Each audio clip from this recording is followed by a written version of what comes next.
Jam. Is that Dan?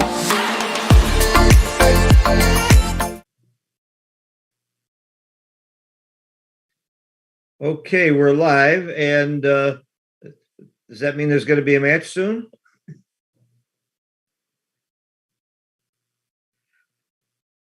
Well, we're live. Let's say hello. This is the finals of the February Big Freeze USBGF online match. It's a Swiss event. I understand that there's been 7 rounds, so these 2 finalists have really done quite a feat to get here. The finalists are a fella I never heard of before, Joe Russell, I think is his name.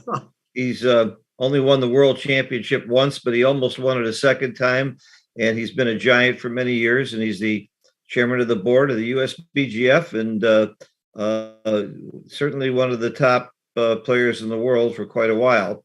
And a good friend of mine and one of my mentors. He's taught me a lot. He's playing Dan Minardi, who is a very, very fine open player. He's done very well in tournaments recently. His game has obviously improved in recent months and well deserved to get to the finals. He's certainly the underdog, so we should have lots of people rooting for him. Joe doesn't mind. He's used to being the favorite. He's rarely not the favorite, so I have no problem saying that.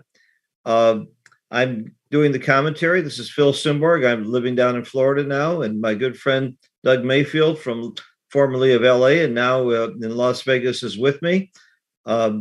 We do not have XG showing like they do in some tournaments, and that's why we have Doug Mayfield, a great player who probably has done, if you take away the winners of Monte Carlo, he's been the best player in Monte Carlo for the last few years. He took second twice and barely second. He could have easily been a world champion twice by now. So, Doug, you came close, and I wish you good luck this year. Thank you, Phil. I have to correct. I was second once, and I was round of 8 twice. So okay. Maybe that adds up to a 2. I don't know. But anyway, I'm delighted to be here. And thank you for the introduction. And I also want to express my appreciation to the USBGF for giving us this opportunity. And I look forward to hopefully a learning experience for myself, as well as perhaps providing some information that may help the viewers with their game. Well, I'm just here to provide the color and the humor. You're going to be the one that's going to be doing the intelligent comments here about the match. So I'm the one that's going to be learning. I want also, let's see, in Monte Carlo, you lost to Akiko, didn't you, in the finals? I did. I lost to Akiko. I had 1 loss and she was undefeated. So we played a match and, here we go. Standard 6-3. All right, the match is 2-11. Double 5 standard play. Go ahead, Phil. Match is 2-11. Joe Russell is on the bottom, or black, depending on how you view the screen. American Jam is Dan Minardi.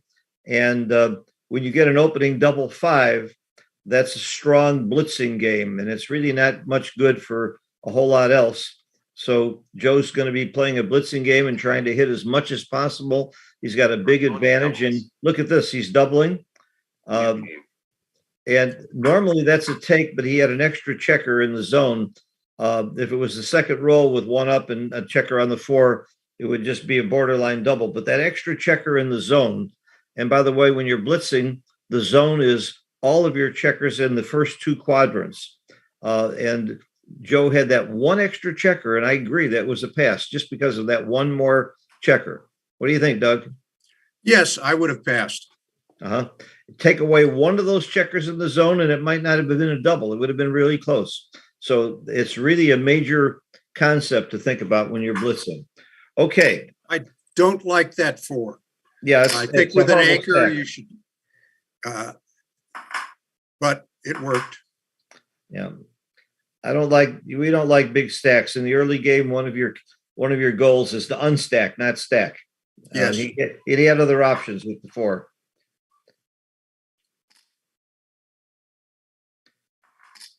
Joe wisely hits. This is in and out, pretty obvious. This has got to be a hit. Hit, and I would step to his opponent's 4 point. They must have heard you. Joe Russell, I know you played him thousands of times because you're both in LA for all those years. Yeah, he's always tough. Yep. The hit a 5 down, I think. I don't know. I might hit twice here. Oh, there it is. Yeah, I couldn't see that other black checker on black. So yeah, excuse me. That's, anytime you miss a play, it's always good to say you didn't see it. This is true. We just learned something very. But I actually didn't. I was in playing. This case, I really didn't. I was playing Paul Franks online once, and he missed a shot, and he said the sun was in his eyes. I think that's a great excuse. And it really was. He was in Vegas, in his home in Vegas, outside, and the sun really was in his eyes. But I've heard that used for backgammon before. All right. This looks like it might be a back game for Dan. I would go full tilt for a back game. I'd actually make the 23 point. I like the 22. Excuse me, 23 point. Yeah, 23 point. I like the 2-4 back game 10 times better than the 1-4 back game. So I would not have stayed back there. I would not shift to the 2. I don't think that helps. I'd keep the higher point, but Joe knows what he's doing. So because he's on the ace point, I would have considered making the bar point and even leaving a shot just to make the bar point. Yeah. Teach him a lesson for not coming up. People always ask, what's the best back game? Well, the 1-2, the 1-3, and the 2-3 are what I call super back games, and the 2-4 is pretty close behind it. The 1-4 is not on my list. That's one of the reasons why I would have made that shift.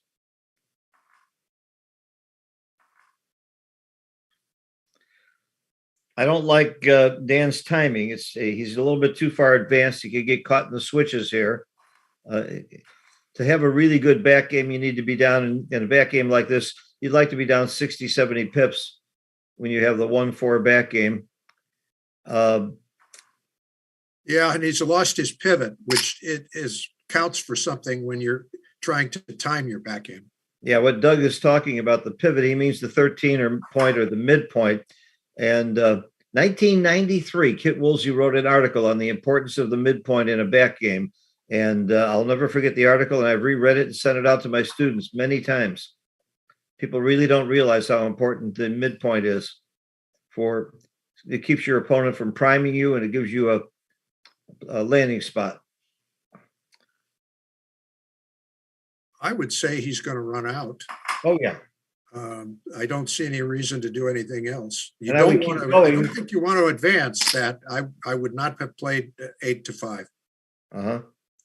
I would have kept going with the checker that ran out. Yeah, I don't exactly.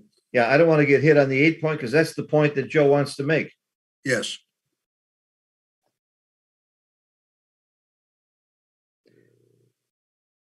This is a tough play. I don't know. I can see Joe taking his time. They are playing with a clock, and Joe's a master at using the clock. In fact, Joe runs a chouette. I play in a chouette from time to time, and he even uses a clock in the chouette. He likes the clock so much. But here's a tough play, and he's showing us that even one of the top players in the world, which Joe has to be considered to be one of those, has to take time to decide what to do. I'm not sure if I hit or not, but I think I would hit here. I like that blocking 9 point. I would keep that. I think I might play very conservatively because I don't particularly want to get hit. He does have a 3-point board, and you don't want him to scramble out of the back game that he's in. You want to keep him in there. Well, Joe agreed with you. You're probably right. And now he's going to get hit. No other real alternative. And a dance.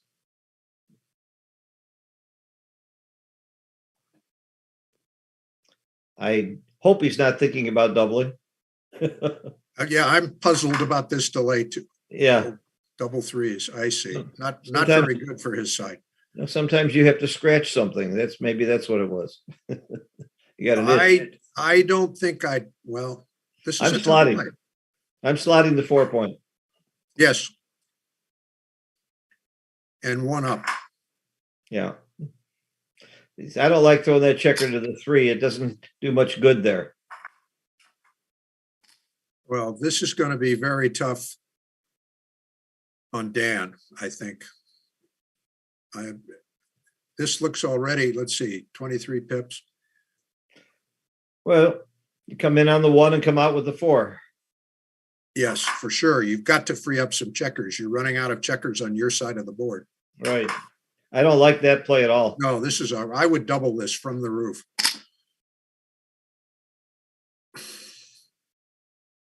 Well, Joe didn't. No, Oh, yeah. He danced.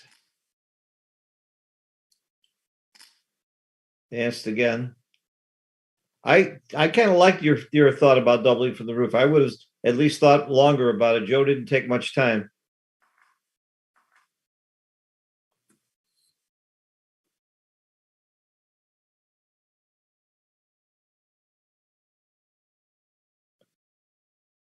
One thing I do like that Dan did, he got off the back game, and you don't have a well-timed back game. And if you've got a lousy back game like 1-4, which isn't lousy, but it's not good, you should think about going forward.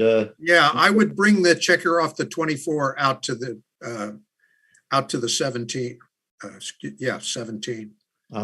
Although this isn't bad. This gives you outfield coverage. That's yeah, good. I like. He's still dancing for you. So This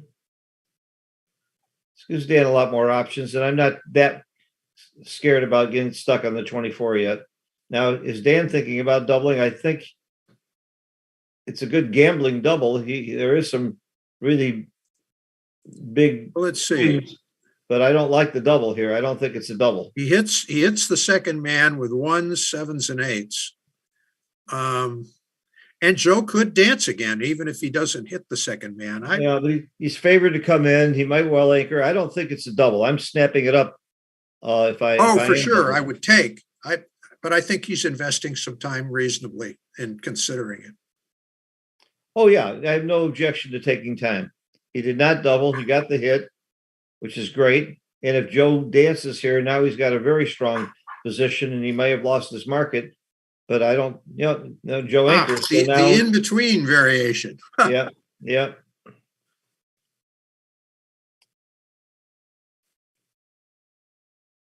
Well, if he doubles now, I see. He elected not to. So, okay. I was just going to say that I would be taking. Yeah, but I think this is closer to a double than it was before. But it's still a take. Now he's sorry he didn't move the back checker up. You can see Joe came out instead of stacking his checkers. And that was moving that back checker up. Doug may have been right about that, moving off the 24 earlier. Because right now you're pretty sorry you don't have that spare to play.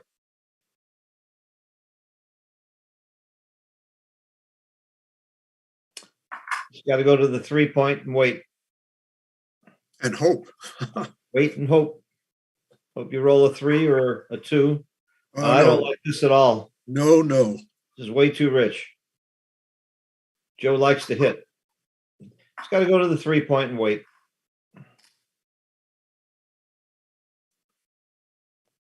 I think just to the midpoint. Well, he doesn't want to leave the 9s.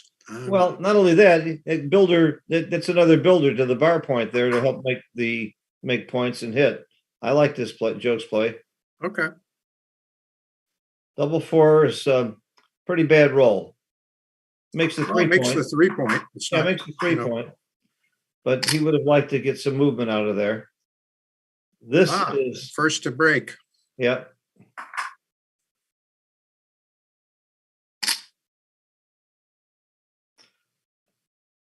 Oh, well, this is automatic. You just got to go to the 3-point with 2 checkers. Oh, this is bad. It gets sicker. Horrible. Now it's going to be double pass.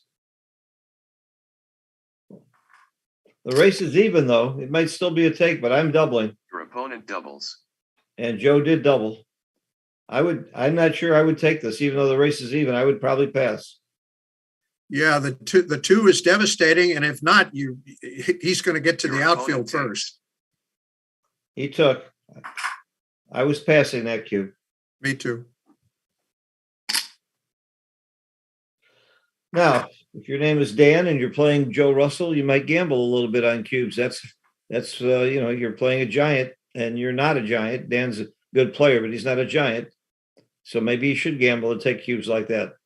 There is some of that in this game.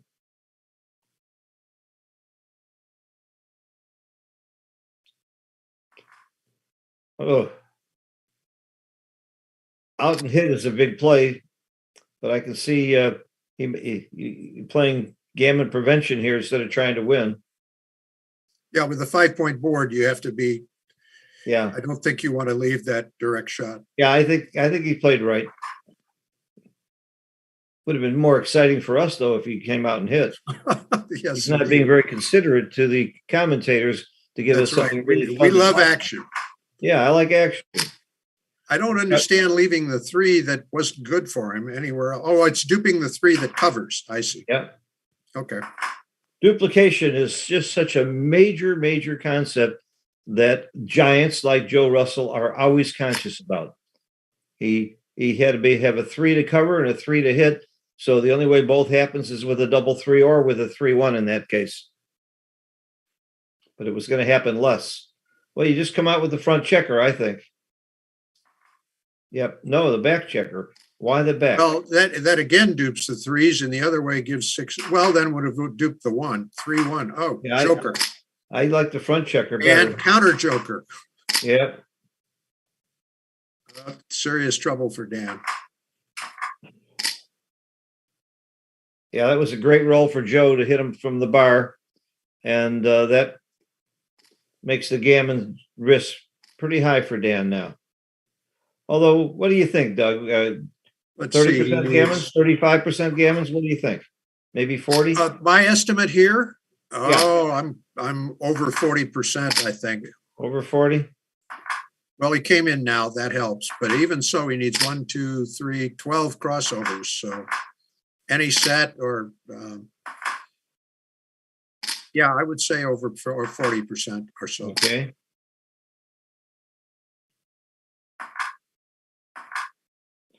When you're trying to get off the gammon, Dan did the right thing. You bring checkers into your 6-point is the most efficient way to move your checkers to get off gammons.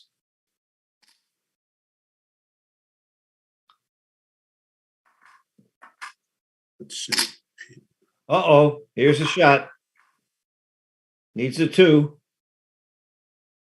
Backgammon gods are having fun with Joe. I don't see why he wouldn't cover. He's not going to take a man. Well, he might even consider taking a man off, but that leaves multiple blots in his board. But I would He's thinking about repeaters, Doug. This play leaves a lot fewer repeaters than covering. Yeah, well, there's 6 numbers. All 6s, 5s, and 4s non-sets. Yeah, but if he doesn't cover, the only thing that leaves a shot is a double 2. And by repeaters, I mean that on the next roll, what leaves a shot if he doesn't get hit?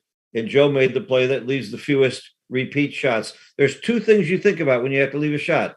How many times are you going to get hit? And how many times will you leave another shot on the next roll, particularly? I like Joe's play for that reason. Good point.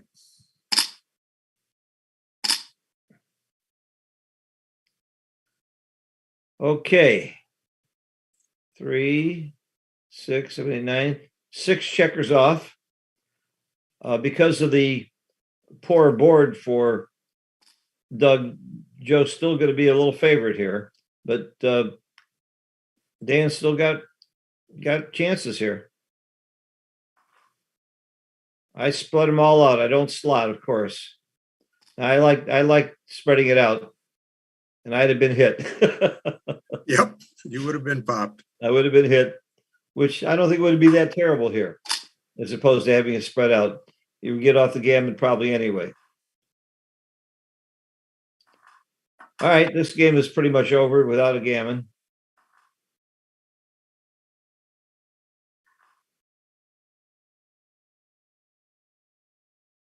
On the sound settings for heroes. Okay, I'm going to settings. Well, let's see. Menu. settings, sound settings. No, it was me, Phil, I think. I've killed it. Yeah, all mine are off. Okay, game over. Joe's winning 3-0. At these scores at 3-0, we play into 11. You really don't change your strategy. It's silly to play too aggressively. Although years ago, when Joe Sylvester was living with me, he said, I don't care what the computer says. When I'm behind, I tend to play more gammon go. And when I'm ahead, I tend to play more gammon save, even at these kinds of scores. The computer doesn't quite agree with them, but I like to play more gammon go against any giant because that's my best chance. My best chance to beat Joe Russell is to gamble and hope I get lucky. Certainly aggression is a valuable tool when you're playing somebody who you think has an edge.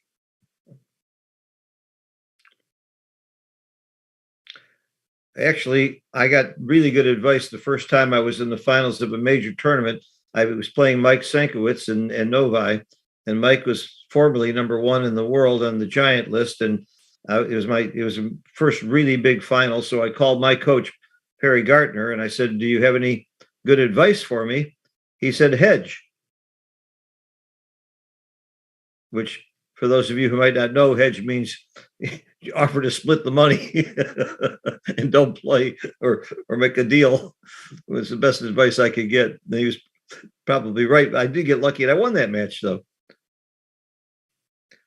All right.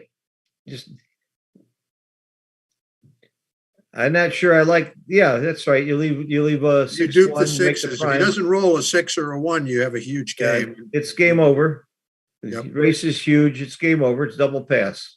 Even at the match score, you don't want to take this one. But if I were Joe, I'd take longer to double because I really want the guy to take. Play a little poker. And he respected Dan's intelligence. He knew Dan went to a little more aggressive move there because he's trailing in the match. He didn't split the back checkers. He slotted his 5, which is an action play. Well, also a 4-1 at normal score or money. If you slot, it's only a 0.015 error. So when you're down in the match, it's often right. Okay. Anyway, it's certainly right at gammon go. If you're down enough in the match, you slot because you don't care that much about getting gammon, and the reward is huge if you can make the 5 point.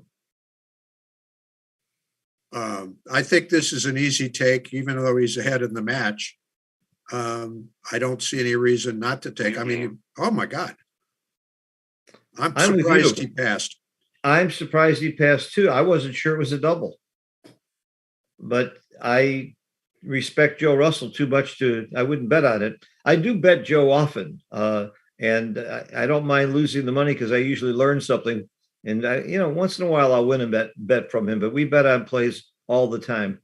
And he's usually right. I would have been willing to make a small wager myself on that. Yeah. one. Yeah. Maybe he thinks, it's volatile or gammonish. I don't know. There's another possibility that we haven't mentioned. Even if the best player in the world right now we know is Mochi, even they make blunders. So he might have just been wrong there. Well, maybe so. It happens to the best of us. This game is not perfect. It hasn't been solved by anybody. I don't like this second pointing on him on the ace. I like the 6s out because from here, he rolled a joker. He hit from the roof, but even so, you had a very strong double at the match score if he didn't roll a good number. Yeah, this is a very bad response for Dan. He could have come in and hit with so many numbers and missed that outside checker. Big number for Joe. Yeah. He's going to hit and make his 4 point. And then I think I would come up I'm looking at the race. I think I would come up. Oh, I want the 4 point. Oh my, I disagree with this one. Well, he's got a significant lead in the race, so he's just playing the race. But I was with you on the 4 point. Now, for those of you who may not know, after the match, we will know exactly which plays were right or wrong because the match will be put into Extreme Gammon, and Extreme Gammon is the best computer program for backgammon, and it'll tell you definitively, and it's 99.9% right, and it's better than any player in the world, and we'll know which of those plays was right or not. And I guarantee you, will look at his plays at Extreme Gammon. He studies them very, very carefully. That's one of the things I respect about Joe. He is always trying to learn, constantly trying to improve his game. Where will it be posted, Phil? Do you know? I don't know. We'll have to ask Michael later. Hopefully it'll be run and put on YouTube or on the USBGF site. Okay. I'd like to know myself. You and I, we disagree with Joe about that play. We disagreed about the cube, and I'd like to know if we're wrong. That's how I can learn too. Absolutely. But if we all made the same decisions and played the same, it wouldn't be any fun. So even if you had the two best players in the world play, they're going to disagree on plays, and that's why the game is so fascinating. It's still has not been solved. Some people think the computer has solved it, and they're far from it. Okay, double threes is a great roll. I think he needs to point. I think he needs to make the 4 point and maybe bring a builder over to the 11. I don't think just covering the 2 is going to cut it. I agree. The 4 point is so much more valuable than the 2. It's worth leaving the blot and worth giving up your bar point to do this. You take away half your opponent's roll. That's a big thing when you hit. Yes. And, we're still in fairly kind of the early game, getting into the middle game. And I have a hierarchy for this part of the game. Can you hit? Can you make a point? Or can you play strategically? In that order. Almost always it's better to hit than just play safely or strategically. So you're constantly looking for the hit, even if it's dangerous. Nasty one. He's got to slot it.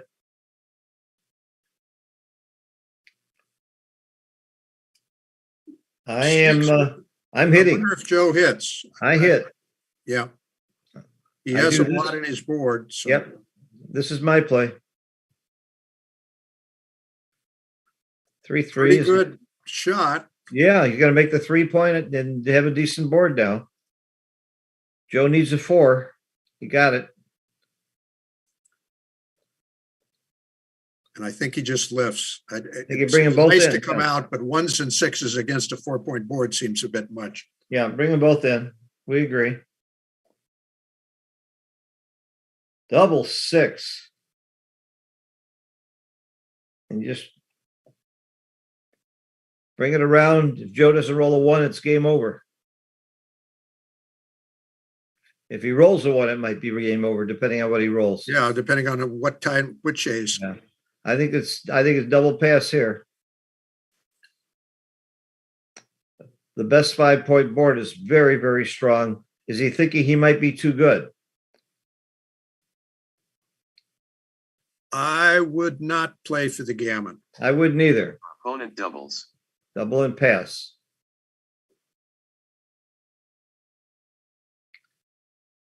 Now, if another point besides the 1 point had been open there, Joe might well have a take, especially if it's the 4 or the 5 point, because the race was close and Dan still has checkers to bring around. But coming in on that 1 point is tough to get in there and escape. You could easily get primed in and get gammoned.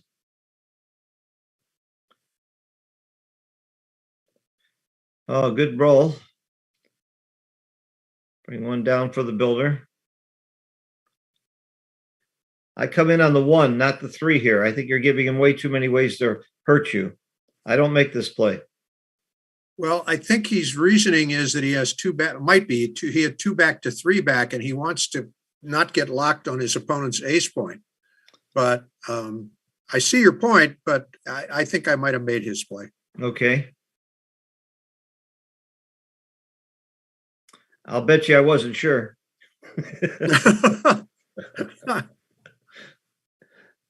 All right, make the 22 point. The butterfly point, according to Michi's book, which is a very good book, by the way. There's a lot of really good new books out there lately. And anybody who's a serious player who hasn't gotten Dirk Schieman's new book is making a mistake. It's really the best, most detailed book for really serious players.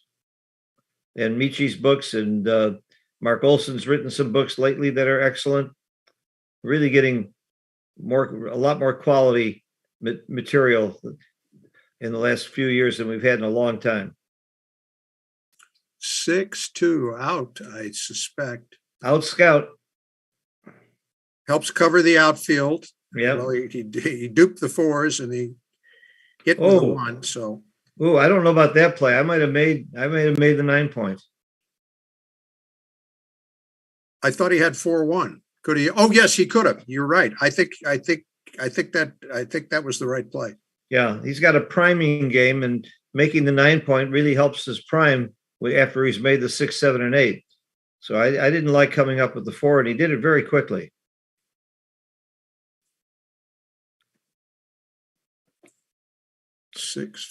I hate it when I disagree with a really good player's plays. It makes me wonder if I'm doing a good job of commentary or not.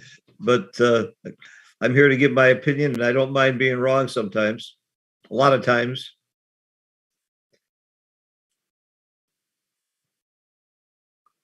Six, 2. We're going to. I slot the 4. Slot the 4, unstack. I like this play a lot. Okay. That big stack on the 6 point is ugly, and this is a chance to get off of it. All right, you got to hope for a hit and cover, and he didn't get it. He's ahead in the race, but he's trapped on the, well, not trapped, but he's blocked on his 20 points. So you want to build a board, I think, so maybe you can escape. There's an argument for making the ace point here and when you're ahead in the race and preserving that checker on the 7 point. I would try and make at least one innerboard point. Yeah, you can go to the ace and make the 4, or you can just make the ace. I think I would have just made the ace, but either of those plays are reasonable. When you're winning the race. That's his best game right now. This is big. That's a big dance. Still not a double, I don't think. Well, 23 pips and the 4th innerboard point most of the time. Let's see, 4-2. I think it's too easy a take. He's got 2 checkers trapped on the 5 point with a 6 block. I would not have doubled. Okay. Neither did Dan. Although Joe did pass the cube, we both thought was an easy take, and maybe you're thinking that if Joe's going to be real conservative with the cube, it might be right to double. Your opponent doubles. This is a lot tougher because you can dance again almost half the time. This many pips, and I'm basically defending with a single checker. When I come in, I think I would let this one go. Well, we both agree it's a great double, and Joe did let it go. You're right. I wasn't 100% sure, but I think I was passing too. You make the 4 nice shot. The computer knows what to do with this. So many good ways to play it. I think I'd make the 2 points, the 4 and the 11. You almost always make your 4 point with double 2s early in the game and then look around and see what else to do. That's pretty much a given. Here I make the 11 point and come in. You might make the 9 point. But I like this play. This is my play. Good roll. 5. Anytime you can make the 5 point, baby. That's. Oh, now, do we run? Try and get away? Or we could make a lot of ammunition. 5. I make my 5 point. I think running is too risky right now. Okay. You got 9 numbers at point. Am I missing any? No, 9 numbers at point if he runs. So, and 27 numbers that hit loose. Just a little too rich to run. Yeah, if you were farther, if you're behind in the race afterwards, if you'd had more of a racing advantage, it might have made sense. Yeah, or a stronger board so that if you get into a hitting exchange, you can hurt him more. Yeah. Now, how did I know so quickly there were 9 pointing numbers? Because he had 3 points to come from. 3 times 3 is 9. It's a really good shortcut. If he had 4 points that he could use to point on him, he'd have 16 pointing numbers. These are some shortcuts that make it very, very easy to count these things, and that's going to make a difference in how you move. And also can make a big difference on whether you give or take a doubling cube. Wait a minute. 3-2. Why isn't he making the 4 point? Yeah, I would have made the 4 point. Yeah, because he would have left a one shot. That had to be a blunder. Well, but his board is not that serious, and yeah, no, I would have made the fifth on the prime. Oh yeah, making the 4 point, having a 5 primes are scary as hell to play against. I think that had to be a blunder. He did it very quickly too. Maybe he didn't see it, or maybe he was just focusing on lifting that blot, and you didn't think it through.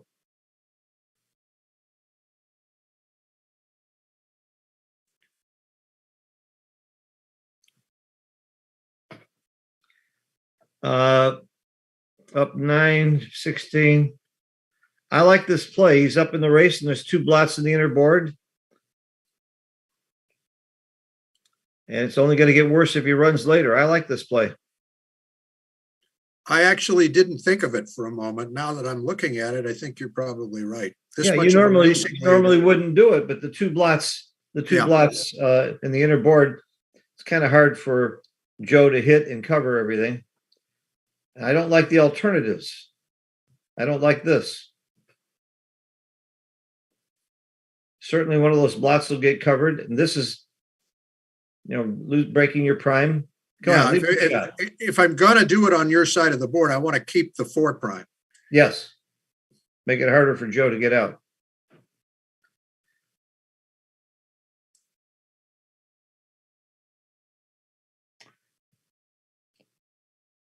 Well, in backgammon, you're allowed to move the checkers and look, so why not do it? It is easier to see what things look like after you make. No, this is wrong. Yeah, I don't like that at all. Wrong by a lot. That was my third choice.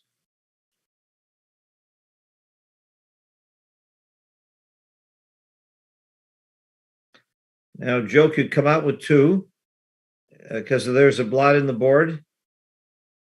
He is down in the race, though. That's why he's thinking about coming in with 2, but he doesn't have the spares. I think it's right to come out.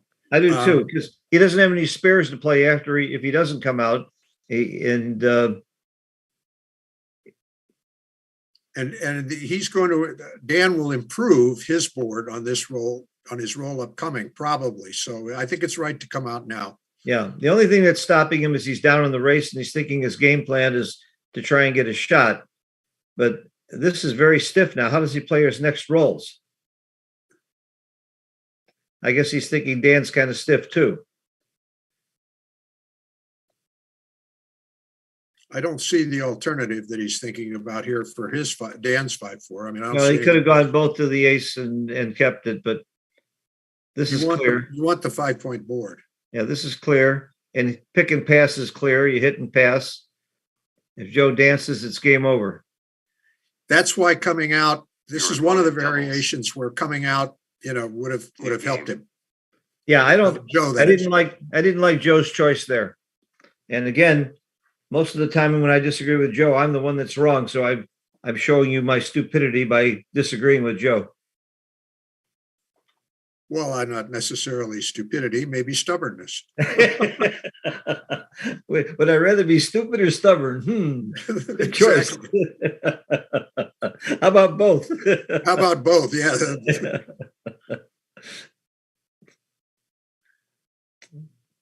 All right. Joe has made his opponent's 5-point. That's called the golden point, your opponent's 5-point. And why is it worth gold? Because it's a great thing for you to have, and it's a wonderful thing for him to have. So you've done 2 things when you make your opponent's 5-point. You've got a good place for yourself, and you stop him from making that point. When you make your own 5-point, you've only done one good thing. So that's why that's one's gold, and the other one, I guess, is silver. Put it into Olympic terms. And by the way, both of these guys have been drug tested and they are entitled to play in the finals. I didn't mention it, but Joe is from LA. He now lives in Memphis, and he's pretty much hunkered in he hasn't traveled too much during COVID, but we've been talking about a couple of trips and coming up, and he and I are definitely going to get together soon, and he's ready to start traveling very soon. We miss him on the circuit. But he runs a chouette almost every night, which is really fun. And he does a great job. It was the chouette that I ran almost every night. And when I stopped doing it because I got busy and traveling and other things, he took it over.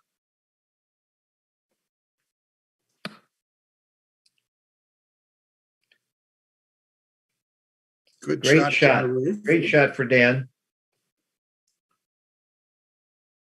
Notice that Dan is up in the race, but not by enough. When your opponent's holding your 20 point, he can always race from there. And this race is very, very close. So this is not a double. Plus, Dan's position is pretty stiff with a stack on the 6 point. So even with the shot here, wouldn't be a double. I agree with Dan. I don't like this play. I wouldn't leave the shot. No, I would play safely like this. Yeah, he did. He looked at it. That's okay. He's entitled to look. He's got a bigger lead. 4-5 is not much to defend with. I guess maybe it's a take. If the race is not too bad. Joe took it very quickly. Yeah. And so he must have been absolutely certain. It's, players like Joe have reference positions that they're great memory recall. He might have had that as a reference position as an easy take because he does have some racing big, but I would have thought about passing.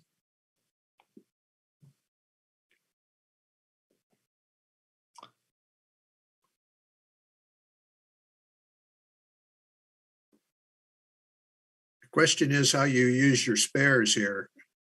I think I would clear one off the 7. I like this play. Start clearing points. I like this play. I don't think it's going to be a big difference if he doesn't.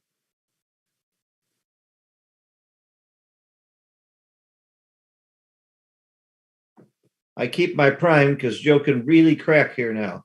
I play 9-3. That makes sense. No, way Dan. Wrong. I really hated that play, giving Joe more ways to get out. Otherwise, his board was cracking. You really want your board. You got to look at both sides of the board before you play. That I had to be wrong. Exactly. That you make a very good point about looking at the other side of the board. If Joe didn't roll a 6, he was cracking. And now, by making the play he made, Dan lets him get out with 3s and 4s as well as 6s. So I know some people are going to say, well, he rolled a 6 anyway, so it didn't matter. That's the wrong attitude. That's just hindsight. Exactly. Yes, very wrong attitude.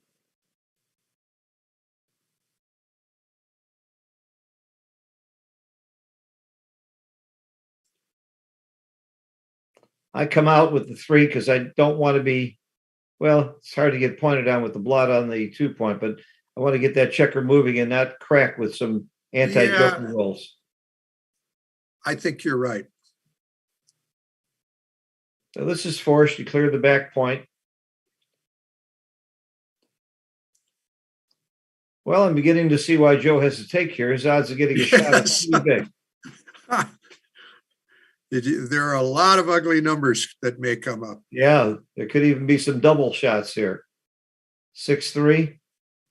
I don't think I'd move that checker, but yeah. Oh my God, good play, Joe.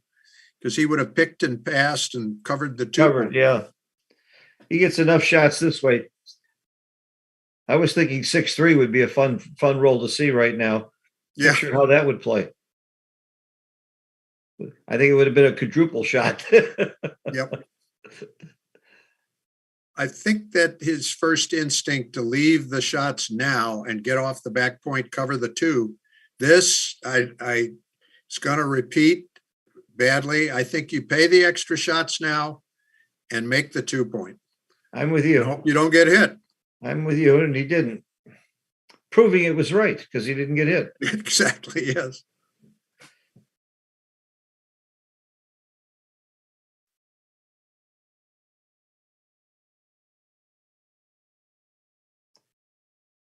Joe wants a 1, 2, or 3, but not doubles. Would there have been any merit to clearing the 5-point there? I guess not. You take the checkers out. No, you don't. Take them out. That's an extra You gap. don't want to leave the gap. Yeah. He doesn't roll a 1. It's Oliver.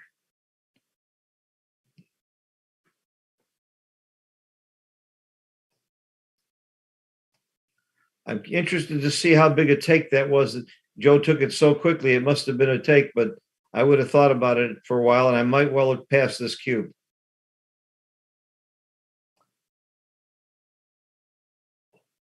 But he got his shot. He actually had a 6 shot. All right, Dan's winning 6-4. We got ourselves a good match here. Double threes is a great roll. I make the 5-point and the 21-point. He listened to you. Yeah, well, it was fairly obvious. Let's see. I think I make my 5-point here. I think I equalize the board, even though I leave a 4 shot. I like this play. I like this play. All right. One major reason I like splitting is when your opponent only has 2 checkers on the 8-point, you freeze those checkers by splitting. Yes, that's a good point. You made a good point, so to speak. Just run. No, you can anchor. That's right, anchor.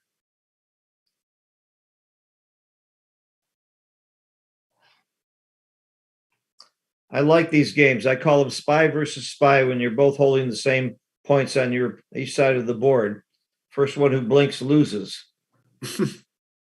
Spy versus spy.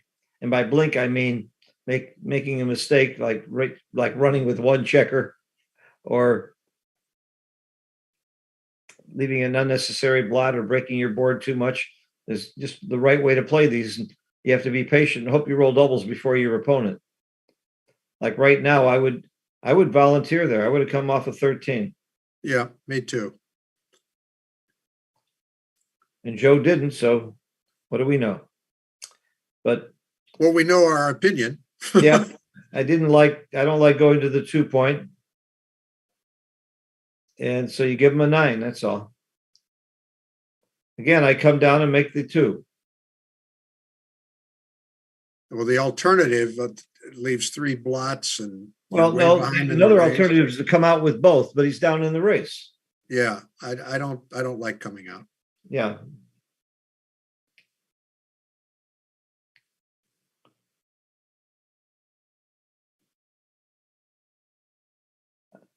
He's winning the race. I think you keep going. Yep.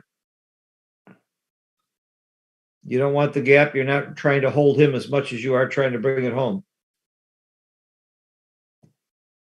I don't see them. No, this looks right. Yep. Bring it in.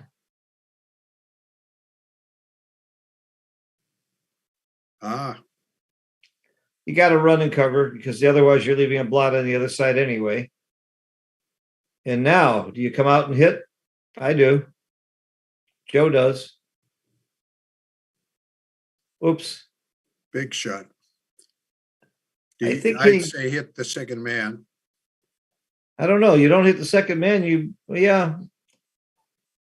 have the extra innerboard point. So yeah, you don't get hit back. You're probably too good to double, but it's quite a swing. Do it again. Come in on the 3 and hit. Oh no! Well, that's a misclick. Yeah. Okay. What about cube action? He didn't even hesitate. He thinks he's too good. He must think that, but it was a big pass. Have 2 guys behind a 4 prime, and Joe could make the ace point. So he did that awfully quickly. I mean, it may have been too good, but it certainly was a pass at that point. Wait a minute. Wow. Could have made the prime. Okay. By too good, if you're not that familiar with the term, the reason Dan isn't doubling here is if he doubles, Joe would just pass and Dan would win 1 point. But by playing on, he's very likely to win a gammon and win 2 points. And has very little risk of losing this game. So it's too good to double. He's got too good a position. So he's going to keep playing, and maybe it could turn around and things could get bad and he could still double and still win 1 point. So there was a point, though, at which he might have been right to double, and maybe he wasn't too good. That's the point. I didn't think long enough because he rolled real quick. He sure turned out to be right, though. His chances of winning a gammon here, they're in the, let's see, 3 checkers is, he's probably about 65% gammons here or more. Oh, I would say closer to 80%, Phil. He's got 4 checkers outside also, in addition to 3 to bring around. Yeah.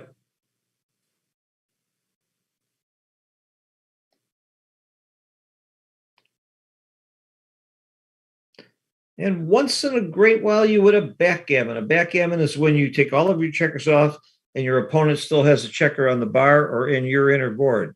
Not going to happen now because Joe came in. He's going to get out, but it's certainly going to be a gammon.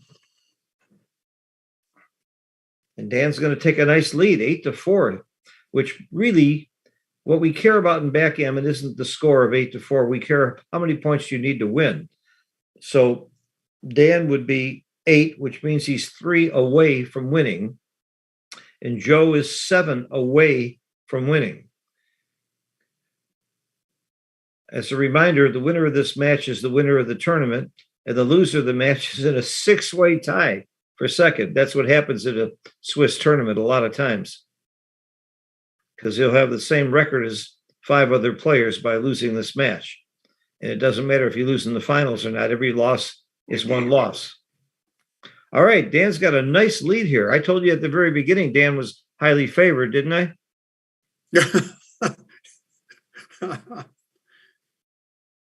If this isn't recorded, I might be able to get away with that. Oh, I make the anchor here. You're with a big lead. I don't like this play. Yeah, I make the anchor with a significant lead. Very good. And almost automatically you roll a 5-3, 4-2, 3-1. You automatically make those points without thinking. And you and Dan both did think. And I was thinking about it too. But I wasn't that sure as you were. That's one I got to study. Boom. Looks like hit 2 men and make the ace point on the 3rd. Oh, that's not the way he's playing it, though. No. No. He hit 2 anyway without leaving a blot. But now it's easier for Joe to anchor if he just rolls a 4 and you're really sorry. I'd rather be hit than have him anchor there. So I agree with your play. I think Dan missed that play. All right. Joe's got a decent anchor now. He's going to be in the game for a long time, especially at this score. Dan's going to be very slow to be giving the cube because Joe has a big redouble with the slightest edge if he takes the cube. When you're down this much, you'd love to see the cube get to 4. So Dan should be very, very slow to double here, even with a lead. Yeah, it's called overage. And that 4 cube would have at least 1 point of overage, absent any gammon consideration. So you're right. He's going to should be really cautious about turning the cube. Yeah, what Doug means is by overage, if the cube is on 4 and Dan wins, he would have 12 points and he only needs 11. So there's an overage, extra points. So anytime a gammon or a win gives you extra points, it's not efficient. And you have to be more leery about getting into those kinds of positions.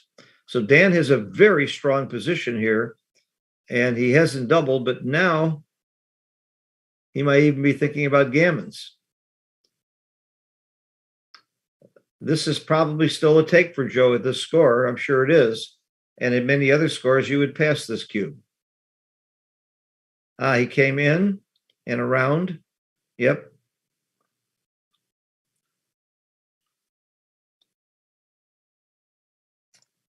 This is not a good roll.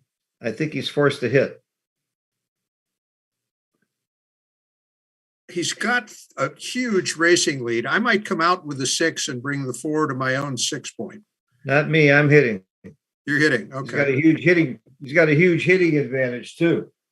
Well, true, but you have to leave. You leave only one man on the pivot. If I could hit without breaking the pivot, I might do it. But I like this play. All right, we got our first bet. I'll bet you $1 I'm right. Okay, you check it out and tell me what I owe. All right. I take PayPal, Zelle, Venmo, Western Union. Well, then we should have made it at least $5 because by the time I pay the fee, if you're right.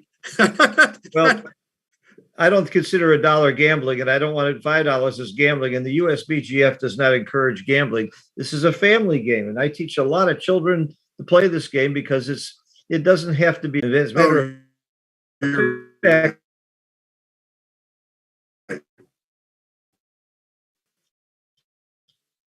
You're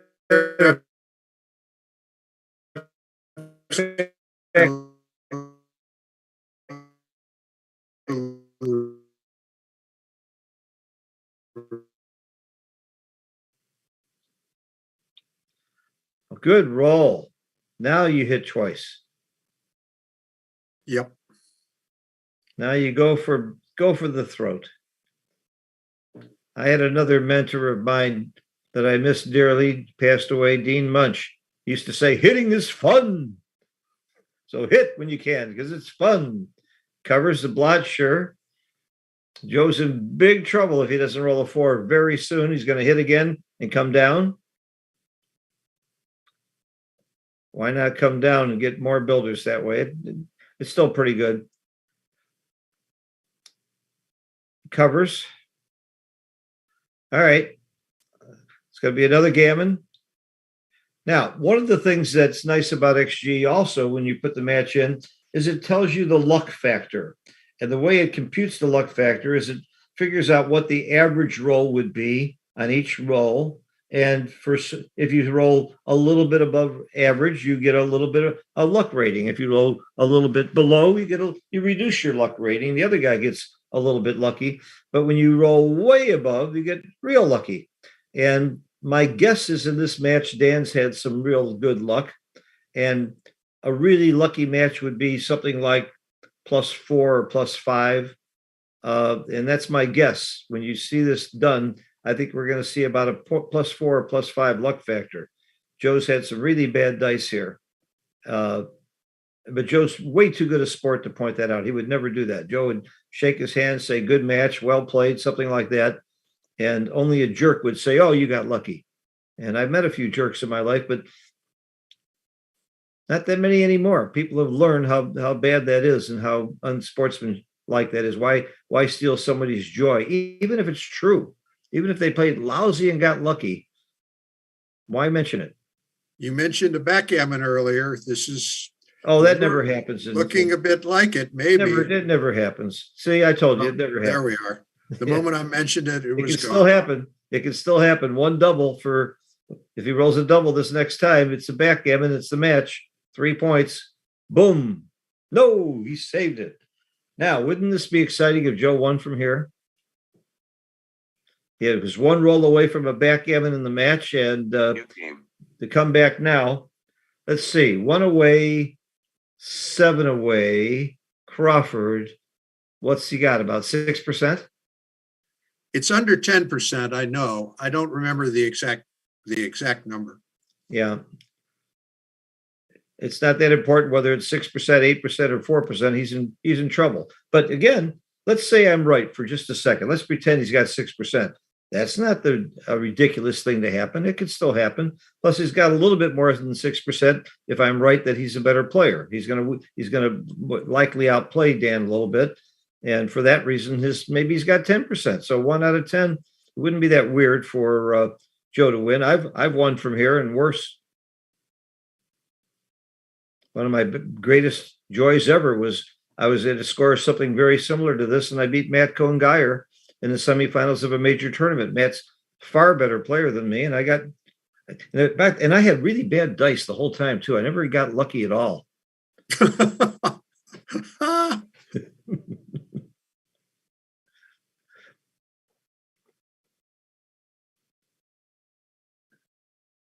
I won the dollar bet. Okay. I won $1 from Doug. The hit okay. They announced it. Somebody ran it. The hit was correct. Appreciate your telling me. Especially, by the way, if you told me that I'd lost it, but I probably wouldn't mention it. But Doug, I'll send you my PayPal account number. You owe me $1. So that double hit was right, as opposed to go for the throat because the hitting game was so big there. Okay. Okay. One for Phil. And I was willing to put my money where my mouth is. Okay, you gotta like Joe here a little bit.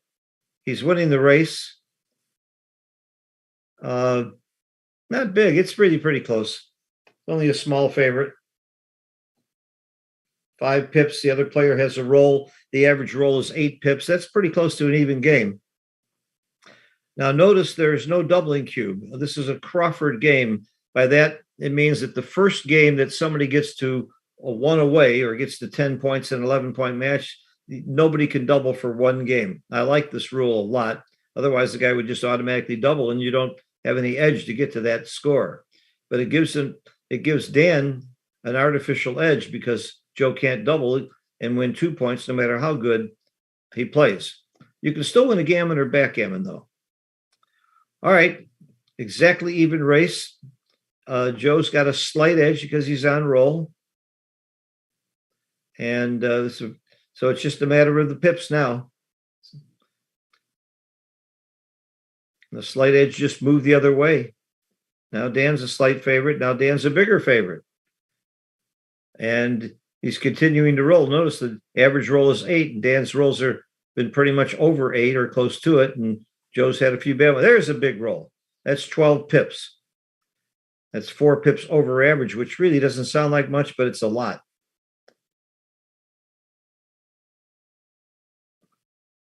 That's not a good roll for Dan. This is really close, but very, very close game. You got to give Dan a slight edge because he's on roll. They both have 5 checkers. 6 is not a good number. 9's a great number. Oh, that's a great roll. Okay, does he roll a 1 or a 2? He's favored to roll a 1 or a 2, 19 out of 36 times, and he does. And Joe wins the game. How close is that? Wow. Wow. Now Joe's going to automatically double on the first roll. And Dan's going to have a free drop. He could drop without any cost if he wanted to. He's certainly not going to. And I don't know why Joe would wait. When a guy has a free drop, I never don't give the cube right away. I don't see what you gain. Yeah, especially when you know he's going to take almost without question. Yeah. If he doesn't have a free drop, you play games here. But I've never seen you. When a guy has a free drop, unless you think you're playing an idiot, I think Joe may have just forgotten. He had nothing to gain by waiting. What do you do here, Doug? Do you come out or make the point? I split. I split 24-21. And I don't know that I would slot, but I would think about the 5. I would have come out all the way. But I guess, gammons don't matter at this score. Joe doesn't care about getting gammon, so he can play some stronger plays than he would normally play. But I would have come out all the way. Here's an interesting number. I think the blocking point is good. I mean, you could make your 2 point, but the blocking point helps. Well, I'm whacking here. You really don't see much else you can do. Well, you can. You can play 9-3 and come and 13-8. Whoa. I don't think this one is on in the top 5. I'm either going to whack or play 9-3, 13-8. Yeah, but I liked your play. Well, now let's see. He made a blocking point, but Joe didn't roll an effective number. There were some numbers that would have stung a bit. Yeah, I didn't like it. Joe doesn't worry about losing a gammon, but Dan should. Exactly. If Dan loses a gammon, then the next game Joe doubles automatically on the first roll, and you're playing for the match. So Dan, I would have been a little bit more cautious about gammons and not made that play. Joe could have easily turned that into a blitz gammon game. Joe got a horrible roll here. He would have loved to hit loose and point or one or the other or both. And he can make the 3-point, but it's really. I think I stay back on the 21. If you come out, you leave 3 or 1, which are not good on the other side of the board. I think I would make the 3 and maybe slot the 2. Yeah. I think that's either that or 6-4. Yeah. I just keep going here. I don't like throwing a checker to the 3-point. Count the shots. I would count the shots. Well, it worked. Proving it was right.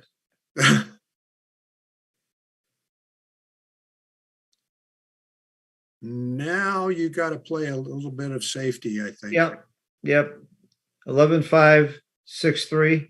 What's this? Whoa, no. Oh, no. Wow. No, that's going to be a blunder. Yeah, 11-5, 6-3 was a good, reasonable, safe play. Yeah. And he's got lots of time. Well, no, he's got 28 seconds. We forgot to mention that. Maybe he's you can see the clock. I can't see the clock. So. Yeah, the clock's above the scoreboard. Oh, there it is. Yeah, okay. 28 seconds. Yeah, so maybe he is feeling rushed. You know, if your time runs out, you lose the whole match automatically, no matter what the score. So maybe he's rushing a little too much. And you get 12 seconds before your clock starts to run each move. So Dan's a big favorite here. Joe wins this game maybe 10% of the time, maybe a little less because his board's going to crash, maybe 7%. So Dan's got a big edge here on the match. Joe's wins just went down to maybe 5 or 6%. Oh, maybe a little more. He's got these checkers on the outside. I can't see too many shot leaving numbers. 6-5 is ugly, but it doesn't leave a shot. Now the board's crashed. Now it's 5%.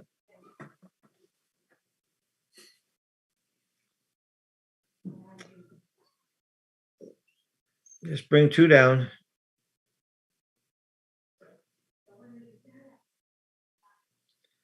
6-2, 6-4. All right, 6-2. We have some chance here. He's still alive. Ooh, comes in and hits. Just a breath of life.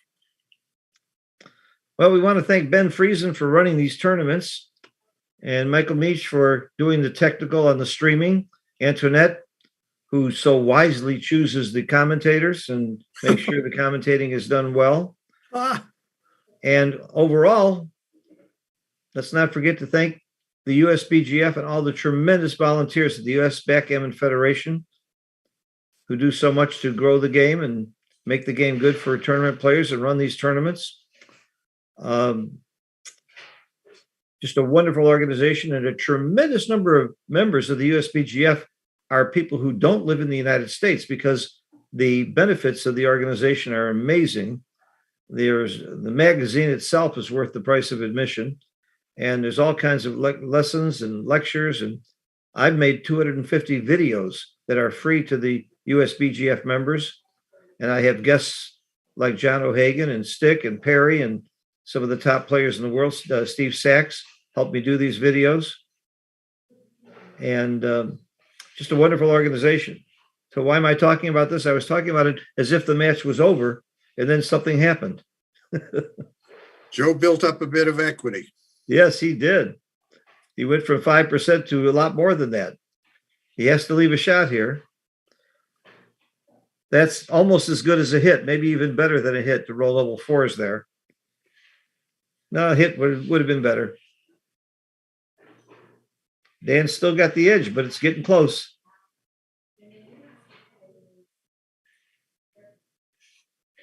Wow, this is really, there's double 6s for Joe. This luck factor is starting to even out a little bit more. In the long run, we know it always does. Wow, Joe's a big favorite now for this game. He's got to roll double 3 or greater. Okay, Joe's in the game. Look at this. New game. 4 away, 1 away Crawford. Now, it's still a free drop territory. This is still a game where I think that you made a good point, because I think that's why Joe chose to make the 2 point. Yes. He knows the guy might take. Well, do you take here? You use this free drop. I would have thought about taking. I would have taken. I think saving the free drop. Yeah, I think you're favored when you hold your 4 point, your opponent holds your 2 point, even with him on roll. But it didn't cost him anything to match equity wise to drop the cube, because Joe's still got to win 2 more games. Now he doesn't have a free drop. He has to take just about any cube that Joe gives him, and Joe's playing games with him. He's waiting, hoping that when he doubles, Dan will make a mistake and take. And it's more likely to happen when you have an opponent that's short on time. Joe's got 2 minutes on his clock, and Dan's only got 27 seconds. So I would be playing games too. I wouldn't double immediately right away. The take point is 2.4% when you don't have a free drop at this score. So he's going to take if he can win more than 2%, unless there's gammons. Gammons isn't one thing that can change the equation. All right, you come in and cover. I don't see anything else. Ooh, I didn't think of this play. I'm covering the 4 and coming in from the 11. That's my play. I didn't think of this play that he makes now. I actually like this at the score. Well, he does have a blot. Your opponent has a blot in his inner board, and the prime could be very helpful. But he got. I can't wait to see that play. I saw it also, but I ruled it out immediately. And Joe Russell, world champion, made it and liked it. So if I had a bet, I'd bet on Joe.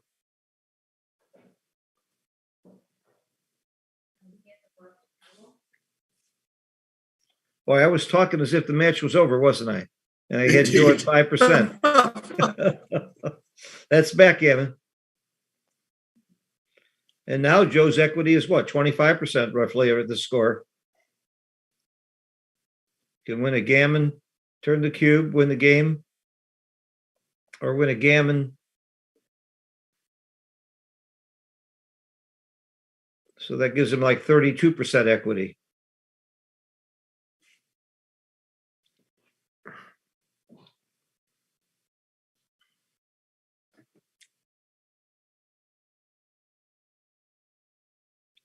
He still hasn't turned the cube. Now's the time to do it.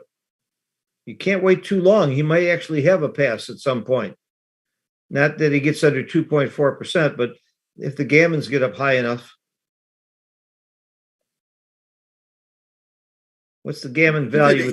He could lose his market here with a big set. I mean, he could roll like double 5s or something. Yeah, you're supposed to never lose your market at this score. I think he should be flipping that cube soon.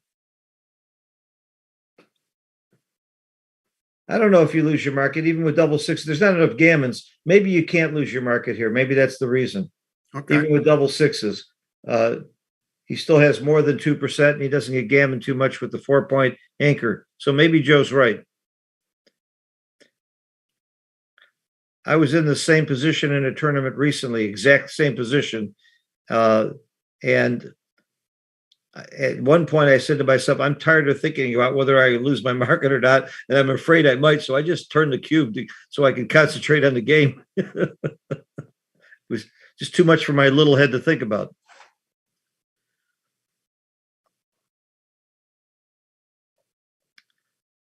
But how many people in the world do you know that like to play every angle more than Joe Russell? This is true. And I mean it as a compliment, not as a negative. No, of course. I mean, that's what makes him a great player. Part of it. But not just in backgammon, and anything in sports betting and anything you want to talk about, Joe's looking for that edge. He criticized me once for making a settlement for 1 point when it was worth 1.3. You know, and he was right. But he would never make a settlement for 1 point if it's worth 1.3. And I said, Joe, I want this guy to come back. He said, oh, yeah, I see. You come out with 2? Yeah, I think I do. I guess losing the race you don't. I don't know.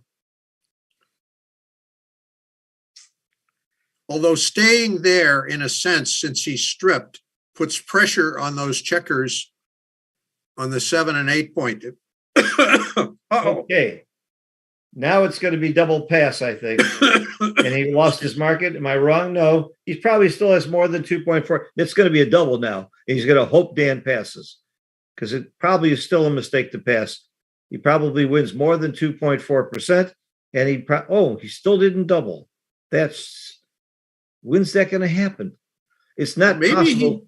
He could have, if he's misreading the score, he could think it's Crawford, but I don't think he'd make that error. I just can't believe he would make that error. I'm starting to get nervous, though, that he hasn't doubled. It's just bothering me that he hasn't turned the cube.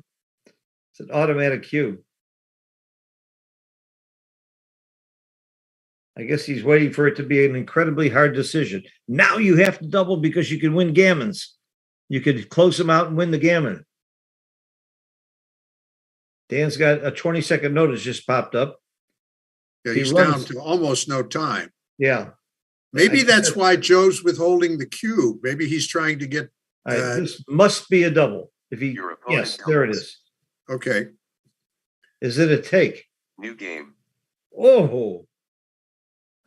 Was that a take? I think that had to be a take. I think so too. I think there are almost no gammons, and this gives up a bucket of equity. Yeah, it's got to be more than 2%. Now it's going to be a 50-50 match the second he turns the cube. Oh my God. He gets another sort of free drop this way, but even so. Well, it's not sort of. He has a free drop. Okay.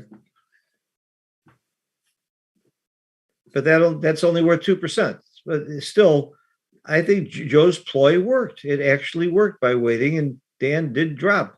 And Dan didn't think very long, and he can't. He's got 15 seconds on the clock.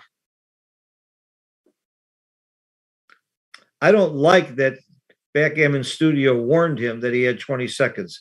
In real life, you don't have a warning. You better be conscious of your clock. I guess it's fair because it happens for both players, but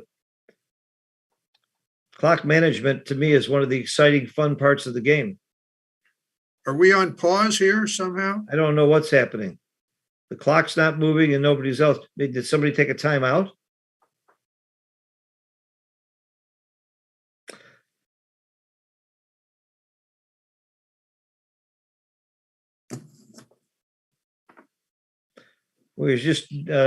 Michael just said the clock doesn't start until the player makes his first move, so he hasn't picked up his dice. Dan moved to 5-4 and hasn't picked up the dice, so that doesn't start the clock.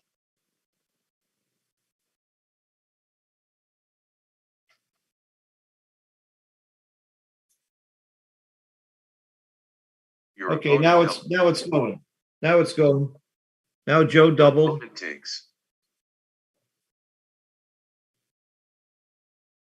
I agree with the take. I agree with the hit. Now we're at what we call double match point, DMP. Gammons don't matter at all, just winning the game, because either side wins the match if they win the game. So you don't worry about gammons. You play a little differently at the score. This is a tough 6-2. I think I'd hit. Yeah. No, I wouldn't do that. I think I'd come. I wouldn't let go of the pivot. I agree with you. Keeping the pivot is a very, very important thing in this game. It's already cost him a bit when he gets hit with the ace out there. Yeah, I hit it. Oh, I don't know if I hit outside. I might have hit inside there. Kept my anchor, kept my golden point. Well, this is going to be a complex, fun game. At least we're going to have an exciting finish. Wow, remember when we said Joe Russell had about 6% in the match and then 5% in a game? And here he is playing for the match? Yep. I love backgammon. I played bridge, gin, chess, canasta. Nothing is as exciting to me as backgammon. It's not even close. Poker can get exciting, but only because you're betting. Without money, poker's not even a game. So you don't need any money to make backgammon really exciting. Good shot. He was in a little trouble.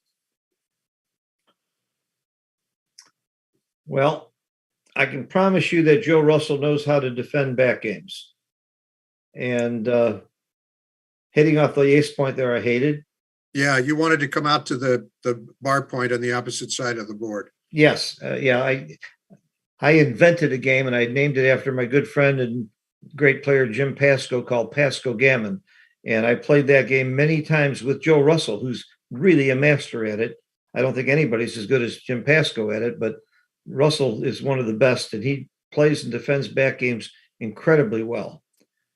And I think he's very happy to be in this position right now. However, one of the advantages of playing a back game at this score is you don't have to worry about getting gammon, so you can stay there forever. Now, because of the timing, I would come up here. No. Oh, no, I'm sorry. The 5 prime. Yeah, I'm talking, it was Joe's. Is that what roll. you meant? I thought it was the other roll. 6, you got to come out. You're desperate for checkers. And the 2, I would just play safe.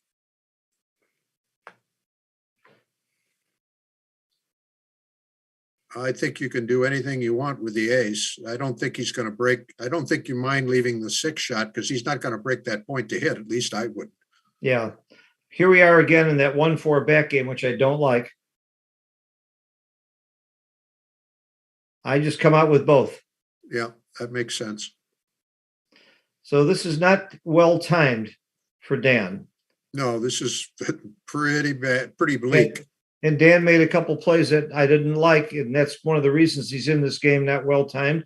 And one of the reasons Joe loves playing this game is Dan's got 12 seconds on the clock. There aren't many players in the world that can play a good back game with 12 seconds on the clock. Exactly. I would slot the back of the prime and make the 13 to 11. I agree. Slotting by putting a checker on the 10 point. If he does roll a 6 and comes out, it actually hurts his timing quite a bit. And if he doesn't roll a 6, you make that point, and he's going to crash his board. So I think slotting the back of the prime is almost always right in these situations. I think Joe's worried about his 3-point board, but I think that's the wrong thought. He didn't do it. He figures he's got enough anyway, so why give him a chance to?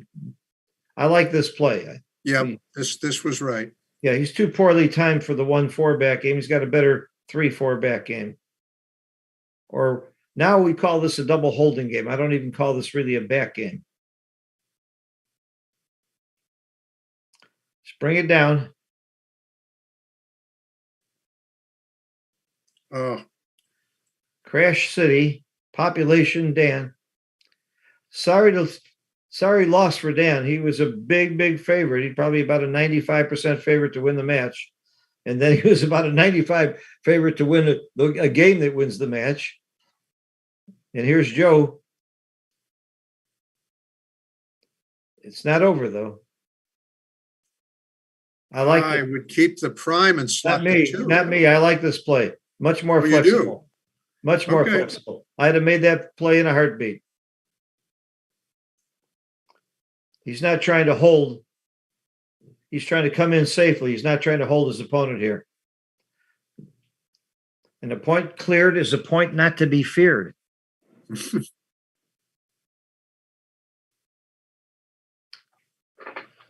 So this game is pretty much, and the match is pretty much over unless Dan gets a shot and hits it, and his odds are not high.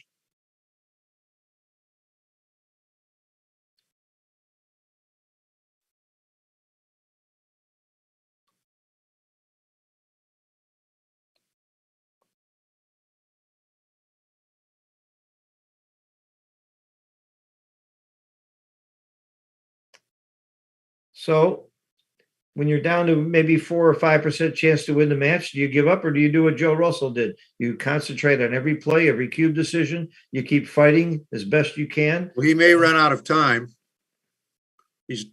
Oh, wait. No, he's got 12 seconds. He's got 12 seconds. Okay. Wow. This is what do you do with the 2s? I don't know. I might have made the 1 point. I guess he wants him to run by not hitting. I might have hit and made the 1 point, and hopefully he comes in behind. That's the play I want to look at. I wasn't sure about that play. Joe probably played it right. He's great on the bear off. Oh, here's a shot. No, he failed. Game over, match over. Congratulations to the great Joe Russell, and I mean great. I don't use that term lightly. He really is great. And Dan gave him a really good fight. It was a super fun, exciting match. Not fun for Dan. I mean, it's always worse to lose when your opponent comes from way behind like this, but it was a lot of fun. I can't wait to see it in XG. And Doug, it's a pleasure working with you. Phil, I really enjoyed it. I hope we get to do a chance to do it again. Look forward to it. Take care, sir. Thank you. Bye-bye, everybody. Bye-bye.